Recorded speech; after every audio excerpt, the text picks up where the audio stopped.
Čaute lidi, vítám vás u mého prvního videa a zároveň i prvního videa z tohle chapteru. A dneska tu budu hrát se Staníkem. Zdár. A pokud chcete, tak mě i jeho můžete podpořit lajkem nebo odběrem a jdem se vrhnout na videjko. Ano, jdeme na to. Borci, tyhle ty stromy určitě těžké. Páč. Vidíte, kolik to dává dřeváko? To je docela masivné. No ale a nepřišlo ti, že třeba poslední nový chapter ještě nějak do FPSK, já nevím jak vy. Jo. Tady Staník, ale mě třeba přijde, že mi mega dropila FPSK, já hrávám na Minulou season. 60 FPS cca a teďka hraju na 60. Jakože já jak natáčím přes to OBS, jako mi to trochu dropuje, ale prostě... Jo, já mám podobný problém. Já normálně hraju na stabilních 200, já mám třeba 100, 130. Normálně, když jsem si na chvilku loknul 240, tak jsem měl třeba 230 chvilkama. Ale prostě není to stabilní, jakože tohle sezónu, ale to většinou, možná to i tím, že jako je to nová chapter, takže všechno je že nový. Ale většinou to tak bývá, i když není nová chapter, jenom nová sezóna, tak většinou na začátku bývají nějaký problémy s lagama a tak, a to se spraví časem podle mě. No asi tak. Jestli má své nové ty vole tank podložce, ty vole.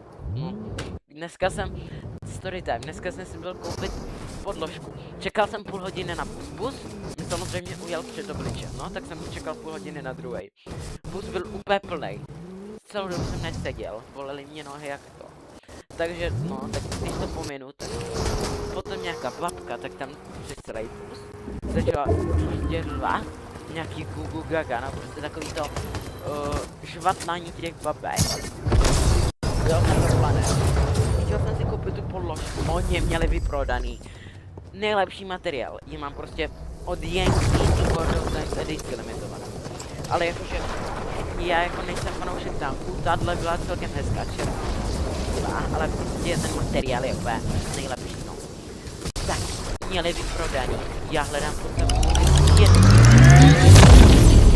a Borec, tak on tam celou dobu s ním chodil. On tam chodil takový cápek, jemu to bylo tak 10, 13, chodil furt s tou podložkou po celém obchodě, měl v ruce a si myslel, má koupit nebo si ji nemá koupit. Takže já jsem tam třeba půl hodiny čekal na něj. Než si ji teda koupit, nebo jestli jako nekoupí nebo co. Nakonec si ji nekoupil, tak jsem ji hnedka čorlu. A já jsem si myslel, že jsem si zapomněl peníze doma, ale já jsem je měl v rudě.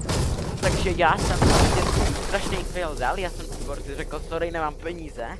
Tak jakože, že si zajdu pro peníze. Čekal jsem na zastávce na bus, šáhnu si do kapsy a mám tam peníze. Tak jsem se vrátil, šel jsem si koupit teda tu podložku, jel jsem zpátky. Čekal jsem 15 minut na blbý bus, který byl zase plnej. A potkal jsem takový, on to nebyl bezdomovec, a byl to takový děd. A já nevím proč, ale já jsem prostě skoro vysmál do ksichtu. On stál skoro vedle mě a prostě on skoro koukal na mě, prostě koukal směrem ke mně a já jsem prostě na něj koukal a smál jsem se tak, že jsem myslel, že mu taky naprskám do ksichtu. Ale podložku mám doma, tu jsem chtěl zašpinit. Je bílá, takže to jde vidět. Ale super matroš.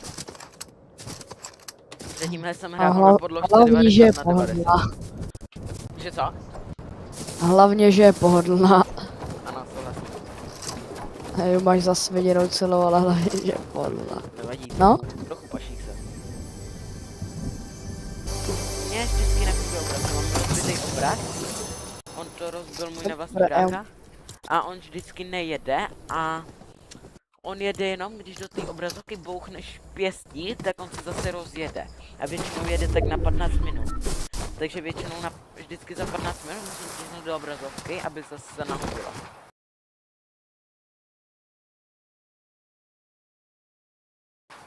No, borci update, hraju na klávesnici od notebooku, pak jsem mi zase vypojila a mám vybitou asi tu klávesnici.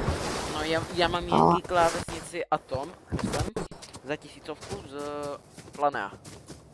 A myšku mám Razer Ultimate, Razer Viper Ultimate. To z toho měl být první video s chapterami, tady prostě si kecáme o loupých hovnech. A jo, my vůbec nemluvíme o tu chapter. No tak ta mapa je krásná.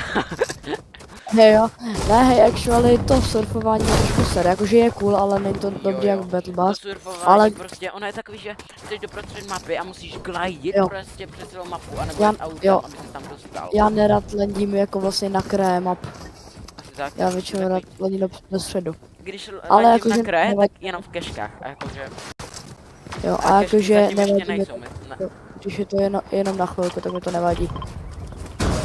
Kamo, já na to klávesnici od notebooku nedám skoro double edit. Taky právě ne. A já nedám ani na normální, ale protože mě se zasekla. A guys, nebojte, nevymlouvám si jenom na prostě setup, ale fakt jako... Já se snažím hrát co nejlíp, co můžu, ale prostě moje Wi-Fi a můj počítač nejsou úplně best. Já jsem to tak trochu... Jako, jak moc velkou hubu a... 6-7 HP. No, nevadí, já jsem propadl sklem. Nesmí skákat na to sklo. Jo, to kdybyste nevěděli, tak sklo teďka bývá i na střechách a když normálně takhle skočíte, tak se propadnete. A já jsem si vzal fall damage. No. No, kde to brna. A můžu vás prostřelit i sklem, normálně je prostřelit tam všechno. No zrovna to. Dobré, já si musím dát pozornost nabít klávesnicu. Prostřelitelný to. Jinak tohle videjko nahráváme 2.12. Ale... Nevíme, kdy vyjde. Jo.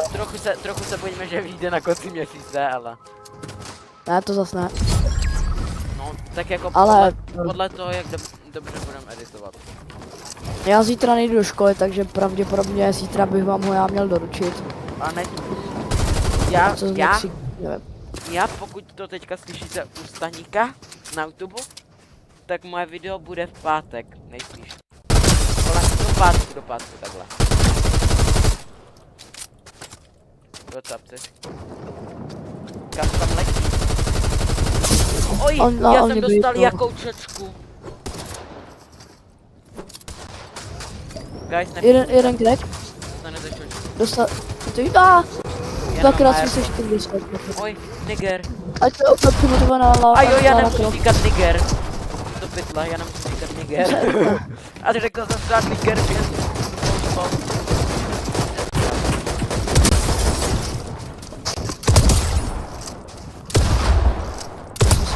a hraje se na té klasice nebo a ještě Lara Croft. No, dobrý, já bych no, kamo, já prostě strašně mysli klikuju na té klasice. Jinak, aby se vysvětlil, prostě teďkom vymlouvám. Mně se prostě teď vybila klávesnice, takže hraju na klávesnici. A já nemám náboje! Nine! Guys! No tak pátí jsme byli. A myslím si, že tohle video jakože nebylo úplně od chapterů, ale jako snažili jsme se. Jako jsme neví, ale možná vydáme jako video, který bude jenom o příběhu a jako jenom o chapteru, že to nebude fakt, že si budeme povídat, ale že to bude jako, že prostě budeme chodit po mapě, budeme dělat questy a budeme vám prostě říkat o tom. Ale prvně musí být nějaký příběhový questy. Oni jako nějaký vyšly, ale my už máme hotový, takže se těšte. A to je asi všechno. A zítra já vám doručím jedno videjko, teďko ještě jako tady na můj YouTube, zítra by to mělo být teda, nebo 3.12. bych to měl mít. A tak no, a možná ještě udělám rychlejší, potom se podívám. Tak.